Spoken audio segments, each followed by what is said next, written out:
Hey, good morning. Welcome back to the good stuff where we keep looking at the Bible and we keep trying to live it out in our lives. This morning we are looking at Judges 21:25, which says, "In those days Israel had no king. Everyone did as he saw fit." The book of Judges in the Bible is one of the wildest books that you're going to read in all of Scripture. There's crazy things that happen, terrible situations that occur, and just a lot of violence and chaos and calamity. The Israelite people, God's people, would reject his wisdom and instruction. They would turn away from his commands, and they would fall into just a pattern of deep rebellion and sin and garbage. And then they'd cry out for help, and God would rescue them. And this pattern just repeated itself time and time again. And at the end of the book, we actually find this same verse, the same phrase repeated twice, that in those days there was no king, and so everyone did as he saw fit. And I think what we find from the book of Judges in the Bible is this. If there's no king of your life, there's going to be a lot of chaos in your life.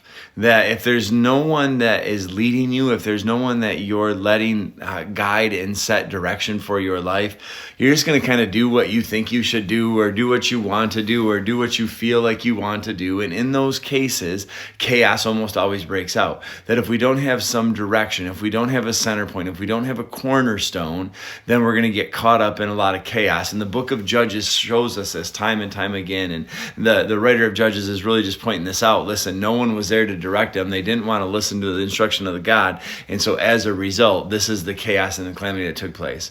This morning, I just want to encourage you, if you happen to see this message, to know that if Jesus isn't the king of your life, if you don't have him as the cornerstone and your foundation, there's a good chance eventually it's going to lead to chaos. And that's not the good stuff. This morning, I invite you to put your heart, to set your life on the cornerstone of Jesus Christ, because he will bring you clarity and he will keep you from the chaos. And that is the good stuff. Wishing you nothing but the best. Have a super awesome, amazing day. Love y'all. Peace out. Deuces.